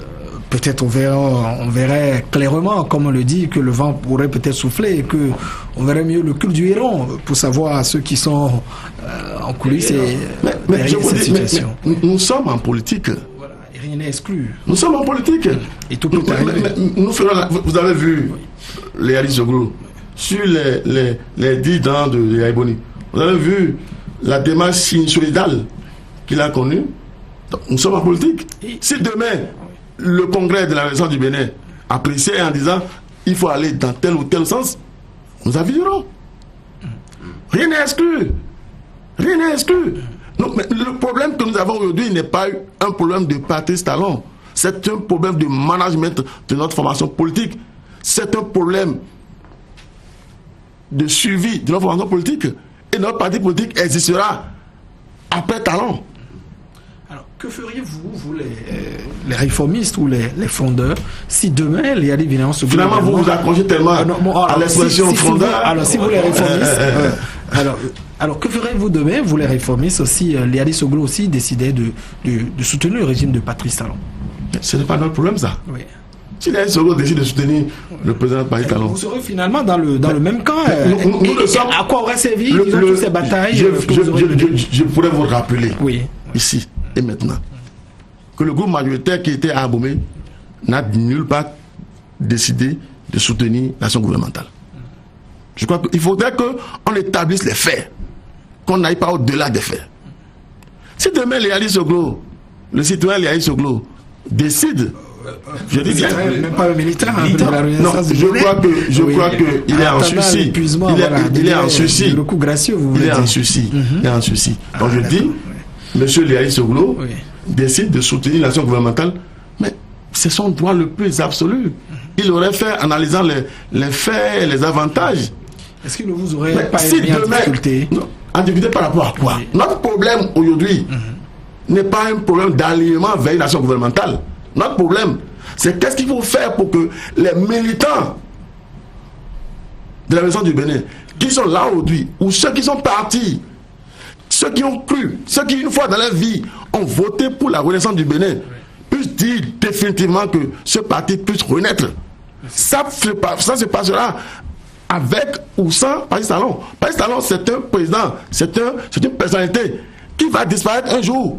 Mais la Renaissance du Bénin sera toujours là. Donc, notre objectif, c'est ça. Si demain, les secondes décident de soutenir Patrice Talon, c'est pas notre problème, ça. Notre problème aujourd'hui, c'est que décidera notre congrès par rapport à un alignement vers tel ou tel schéma politique. Alors, vous êtes sûr et certain de là où vous allez, mais aujourd'hui, avec ce qui est advenu, on peut se poser la question de savoir est-ce que vous n'êtes pas en train de courir un risque aujourd'hui, le risque d'impopularité, par exemple, de devenir très impopulaire.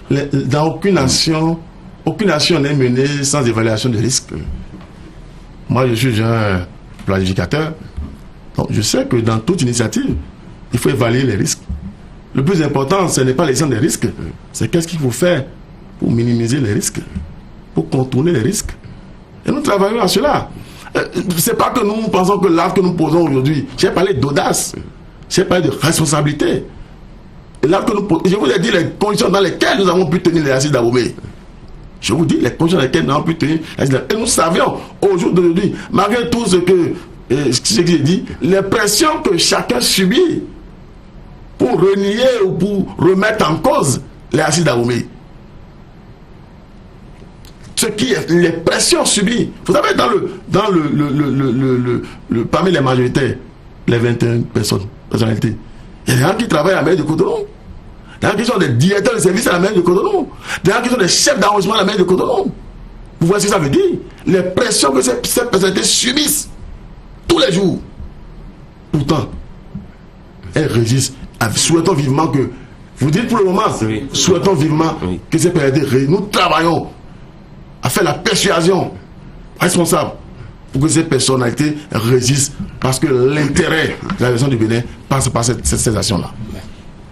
Quand vous restez accroché au parti, je veux parler toujours des audacieux, je dirais plus les frondeurs, voilà, vous les réformez, vous restez accroché au parti, vous dites que vous avez beaucoup milité, il n'est pas question de lâcher le parti, et pourtant, vous savez qu'il y a aussi eu un arrêt de la Cour suprême qui attribuait le nom du parti, la Renaissance du Bénin, et le logo à papa et à maman. Je veux parler de Nicéphore Soglo et, disons, et à maman Rosine Vieira Soglo. Finalement, est-ce que la logique ne voudrait pas que vous allez quand même créer votre parti si vous estimez que vous n'êtes plus à l'aise dans la Renaissance du Bénin? Nous n'avons aucun problème avec papa Nicéphore Soglo.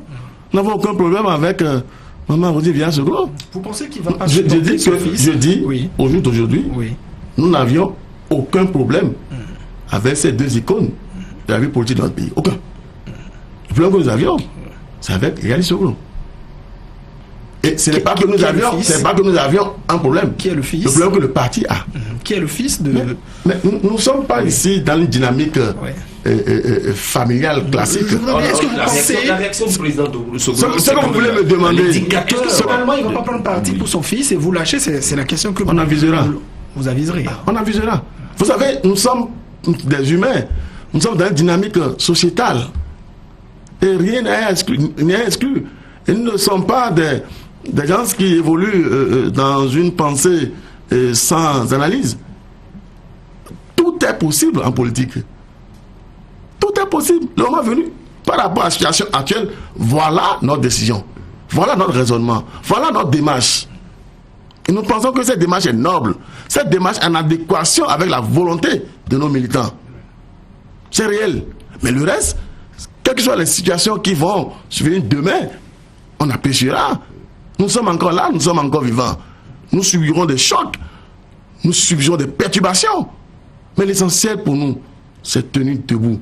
Parce que la cause est juste, la cause est noble.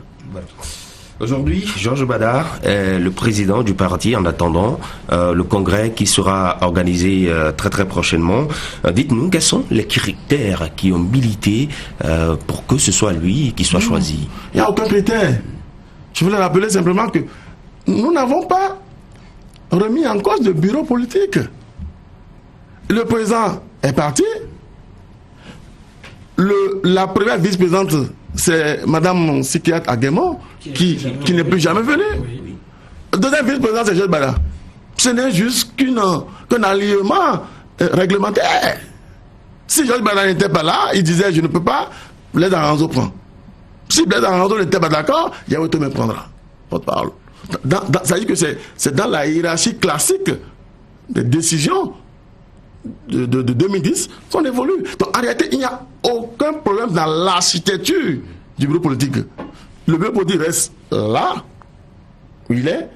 La seule nouveauté, c'est qu'on a mis en place un comité pour organiser le congrès en urgence. Et ce comité... En urgence, ce sera pour quand? 2017, 2018, l'urgence aussi. Je ne vous donnerai pas de date. Oui. Retenez que...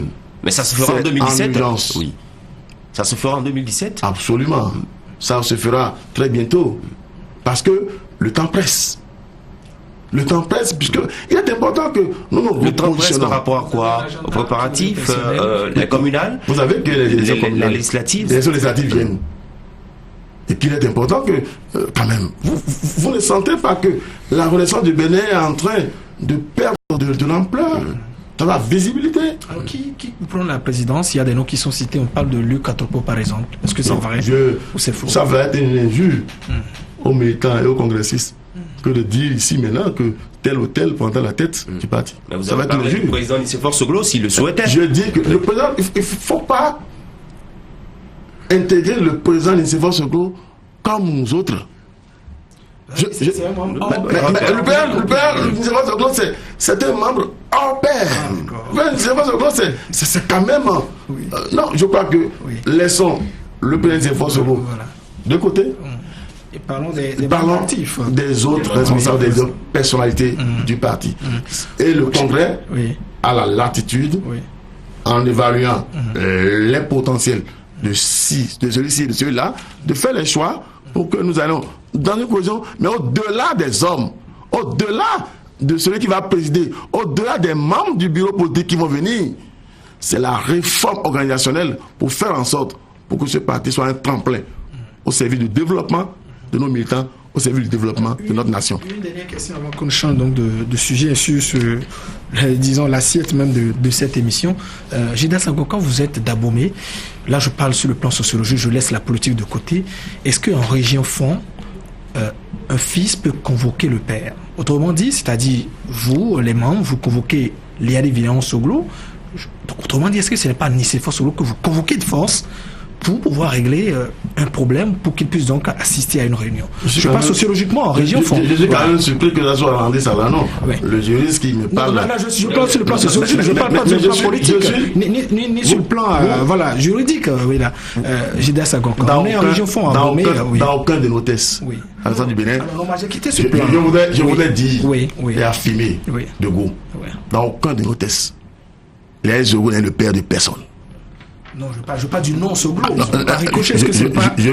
Vous parlez comme si demain, si papa, maman, parce qu'ils sont des humains, trépassaient un jour, la raison du Bénin va disparaître. Non, pas du tout. Mais c'est ce que vous dites là. Non, vous parlez comme si la renaissance du Bénin. Je pense que ça va être un drame pour le président Soglo qu'à sa disparition, lorsque les membres de nos anciens vont le rappeler que l'initiative là disparaisse. Non. Mais sociologiquement, c'est quoi? Sociologiquement, à Abomey. Est-ce que le fils peut évoquer le père? Vous savez ce que c'est que la royauté à Abomey? La royauté à Abomey, c'est la collégialité. Aucun roi d'Abomey ne dirige seul. Non, je parle de la convocation. Je dis bien, aucun roi d'Abomey ne dirige seul. Le roi d'Abomey, contrairement à ce qui se dit, non, il y a un coup, il a des ministres. Il y a chaque acteur, chaque ministre du roi a un rôle bien établi. Quand vous dites convoquer un père, qui est le père? Je parle du nom Soglo. Non, je dis qui est le père. Le nom n'est pas un père. Qui est le père? Qui vous appelle le père? Je parle du nom du patronyme Soglo. Vous dites Nicéphore Soglo? Non, on va pas convoquer Nicéphore Soglo. Oui, bon, c'est son fils. On pas ricocher. Parce que vous pensez que on dirait que vous êtes dans la Trinité catholique. Franchement. D'accord. Revenons sur terre. Avec les 10 minutes qui nous restent, voilà. Voilà, encore quelques minutes. Landry Salano, Gildas Agonkan, député à l'Assemblée nationale. Eh bien, nous allons parler un peu de l'actualité politique nationale, notamment la situation à l'Assemblée nationale avec des groupes parlementaires qui se créent à tout bout de champ. Alors, quelle est votre analyse de l'ambiance que vous vivez en ce moment au Palais des gouverneurs à Porto-Novo? Non, je crois que il n'y a pas pris le lendemain. Il y a eu un choc politique le 4 avril, je crois, où il y a eu un réajustement. Il y a des collègues à moi qui, se fondant sur leur bonne foi, sur leur responsabilité, ont décidé de prendre une position qui n'est plus dans l'accompagnement des initiatives gouvernementales légitimes, réalistes. C'est qui soutiennent le gouvernemental et ceux qui s'opposent. Et comme on fait ce choix-là, on fait en conséquence cause. Il participe à l'animation de la politique. Donc, qu'ils le font comme ça dans un groupe, qu'ils se réunissent un groupe parlementaire dans deux groupes parlementaires, c'est se mettre dans la logique la réglementation parlementaire. Donc il n'y a rien de choquant. La loi dit que si vous avez 9 députés pour un groupe parlementaire, l'essentiel c'est que vous soyez dans une même dynamique. Je crois qu'ils l'ont fait. Moi je ne vois aucun problème à cela.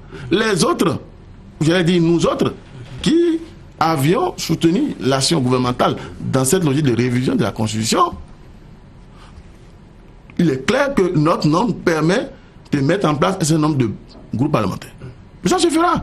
Il y a des groupes parlementaires qui ne s'éclateront pas. Et le vote d'ailleurs, est-ce que est-ce que votre groupe parlementaire, je crois Nation Développement, subsiste encore avec récemment la démission de l'honorable? Je peux vous dire que notre groupe parlementaire est un groupe parlementaire particulier. Le cœur du groupe parlementaire, c'est les députés, les 5 députés de la région du Bénin. Composé Maman Rosine Villasoglo, moi-même, Jima Adolfo, Yvatemien Boniface, Eva Rosine. Non, ben, il faut 9 quand même. Il y a le président Yawedeu, il y a le président Sado Nazer, il y a les deux députés ABT, le doyen Zoumara Wallis et mon frère Afo Obo. Ces derniers temps, nous apprenons la confirmation, on l'aura, que le collègue Afo Obo, il m'excuse, Afo Obo, que nous appelons affectueusement Soui, voudrait quitter le groupe parlementaire. Il a confié dans Fraternité. Oui, je n'en autant vous avez vu sa lettre de démission du groupe, autant vous avez vu aussi sa lettre de retour au groupe. Donc, je ne suis pas encore allé au Parlement pour vérifier la connaissance. Ce qui est sûr, si le collègue Afo Obo quittait le groupe parlementaire, je vous assure que les députés de la Renaissance du Bénin feront tout, mais feront tout alors pour maintenir le groupe parlementaire là, avec à la tête Rosine Vieira-Solo. Le 9e mois, vous allez le nous trouverons, soyez rassurés. Dans le bloc des 59 députés, du bloc de la majorité présidentielle là. L'essentiel, c'est que nous trouvions. Je vous dis que nous trouverons. Ce n'est pas le remplaçant de Soui qui sera impossible.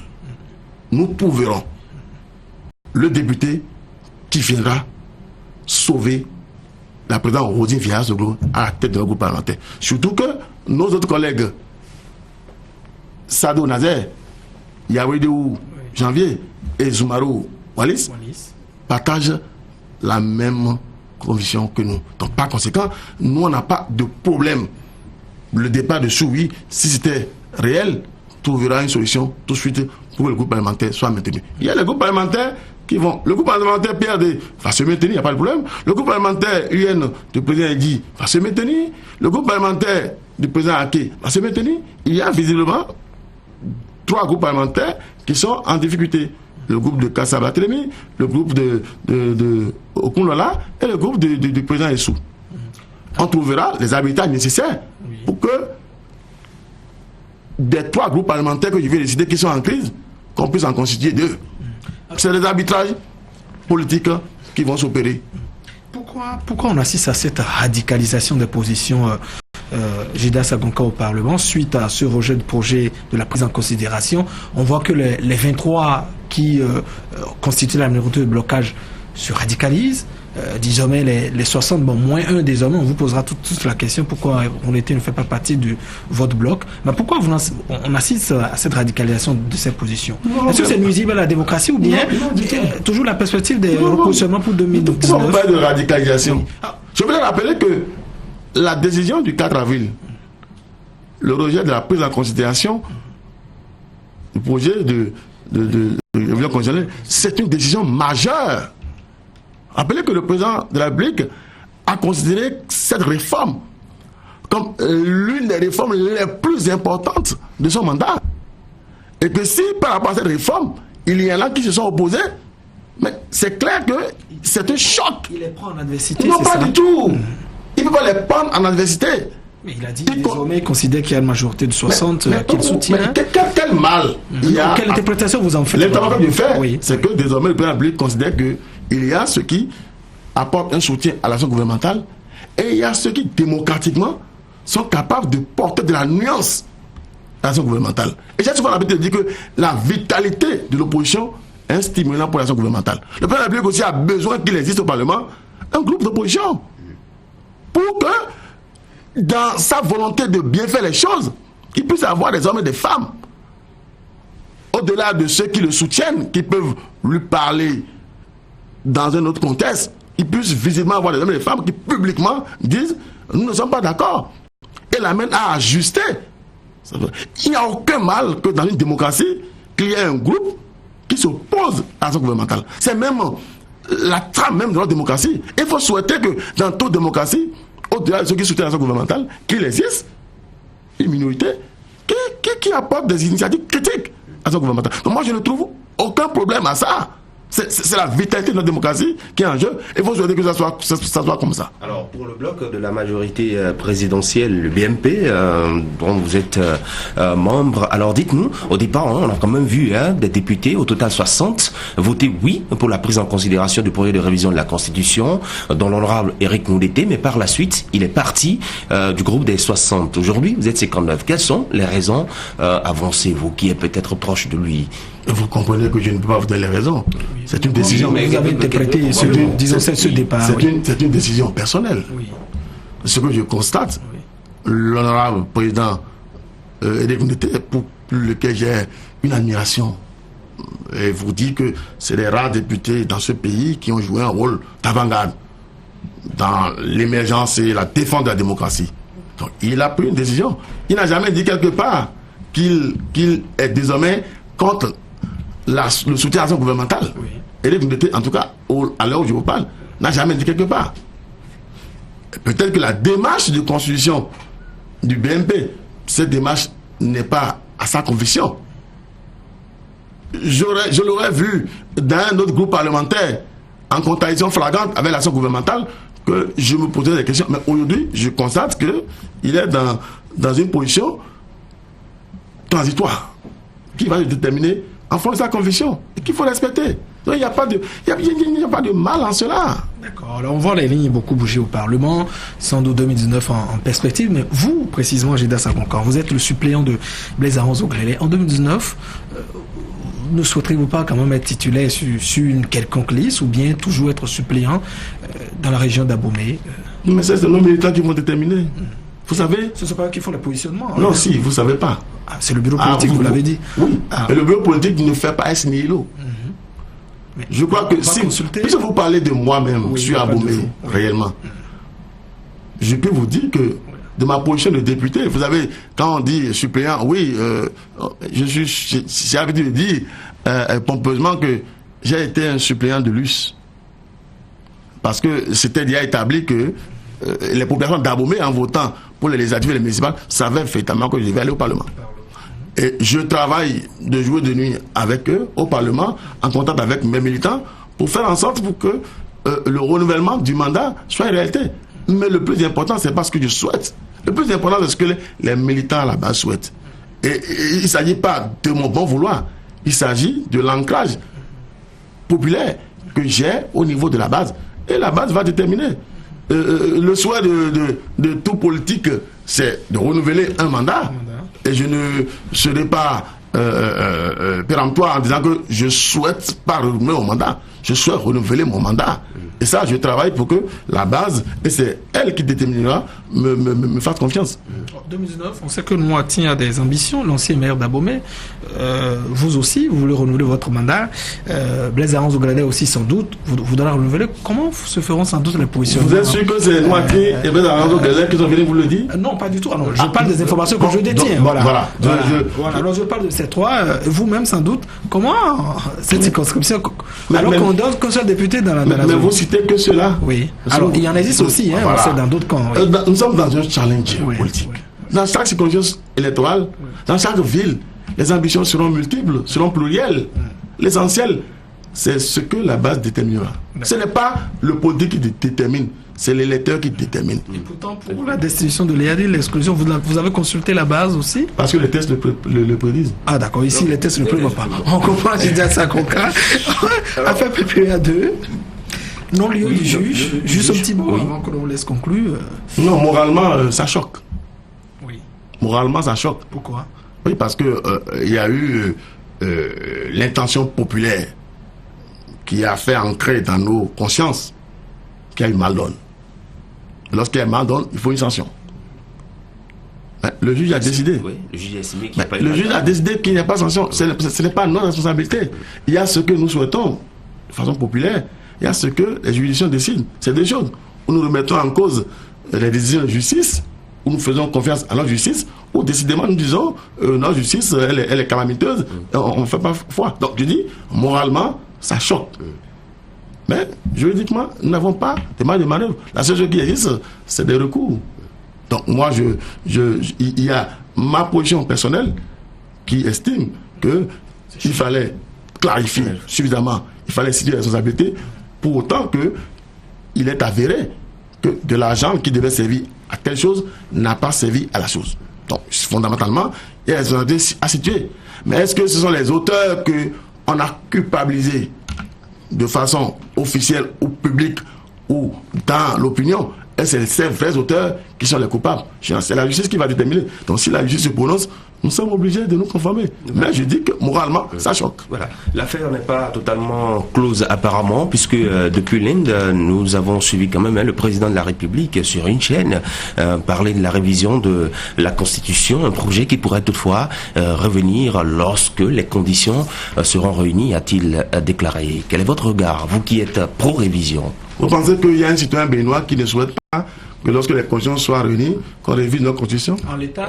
Le projet en l'état. Qui a dit en l'état? Est-ce que le président a ajouté en l'état? Il n'a pas dit. Oui, c'est une question. Non, tout citoyen béninois. Mais il a dit dans son discours, j'aurais souhaité que vous votez le texte les yeux fermés. Non, il a dit. Dans son discours, tout son souhait, c'est de vous voir comme je crois que le président de la République a dit en Inde qu'il souhaite que lorsque. Ça dit avant.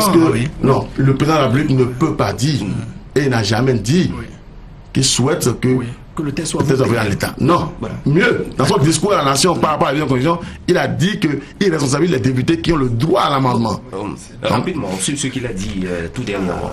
Ce qu'il a dit tout dernièrement, il a été clair. Il dit que lorsque les conditions seront réunies, et ça, tout citoyen béninois souhaite qu'un jour, lorsque les conditions seraient réunies, qu'on améliore le contenu de leurs conditions. Est-ce que vous pensez que les conditions pourraient être réunies un jour? Pourquoi pas? Pourquoi pas? Notre pays n'est pas un peuple fermé. Notre peuple n'est pas un peuple sclérosé. Notre peuple est un peuple d'évolution, d'avenir, de progrès. Je vous donne encore quelques secondes pour conclure. Je voulais dire à l'intention surtout des militants de notre parti que nos souffrances ont été énormes dans la construction de la Renaissance du Bénin. À tous les niveaux. Du président Nicéphore Soglo, de la présidente Rodine Villa-Soglo, de tous les militants. Il y a eu des morts, il y a eu des décès, il y a eu des chocs, il y a eu des invalides. Mais c'est important que nous fassions en sorte pour que ce parti puisse renaître. Et c'est pour ça que nous devons oser. C'est pas parce que les choses sont difficiles que nous n'osons pas. C'est pas que nous n'osons pas qu'elles sont difficiles. Et il y a un groupe majoritaire du bureau politique qui a décidé d'oser, accompagnant ce mouvement-là. Accompagnant ce mouvement pour que véritablement le parti que nous avons tous vu évoluer avec joie, avec élan, avec zèle quelquefois, qu'on fasse en sorte que ce parti ne disparaisse pas. Je fais confiance à l'ensemble de nos militants. Si dans les décisions qui ont été prises à Abomey, on trouve des insuffisances, on trouve des choses à améliorer, c'est bien possible. Mais ayons droit l'objectif final. Faire en sorte pour que la Renaissance du Bénin soit un parti fort au service de nos militants, au service de la nation béninoise. Merci beaucoup. Gildas Diabolowski à Goncan, secrétaire à la communication de la Renaissance du Bénin. Vous venez de le dire, vos souffrances ont été énormes à la Renaissance du Bénin et finalement, vous autres, vous avez osé et vous l'avez rappelé dans cette émission, vous êtes passé de l'impossibilité à l'improbabilité pour aboutir finalement à la réalité. Liadi Soglo n'est plus président du parti La Renaissance du Bénin, ni membre du bureau politique, en attendant un recours gracieux qui pourrait toutefois le réintégrer. Le parti court à sa disparition. Il fallait bien prendre des décisions fortes pour son relèvement. Ceci dit, Gildas Diabolowski à Goncan et ses camarades, je dirais, puisque vous l'avez toujours chanté, ses camarades réformistes n'excluent pas retour à la case départ, proposer voire ramener le président Nicéphore Soglo à la présidence de la Renaissance du Bénin si il le souhaitait éventuellement pour lui impulser une nouvelle dynamique. À la Renaissance du Bénin, des hommes et des personnalités existent qui pourront prendre la tête du parti puisqu'ils en sont d'ailleurs capables et mieux outillés pour mieux diriger la Renaissance du Bénin. En tout cas, après le congrès, on s'attend à ce que le parti se relève véritablement. Nous vous avons compris, nous vous avons entendu. Merci donc d'être passé sur cette émission. Et merci à vous également, Landry Salanon, chers téléspectateurs. Ça fait dans 2 semaines. Merci beaucoup.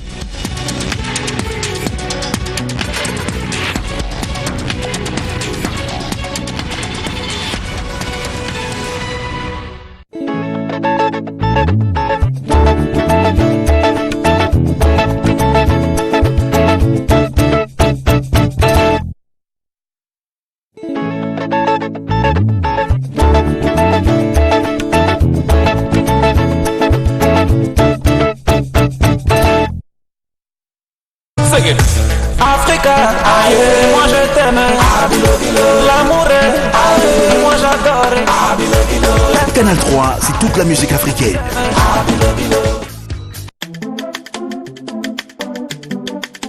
Bamboula225.com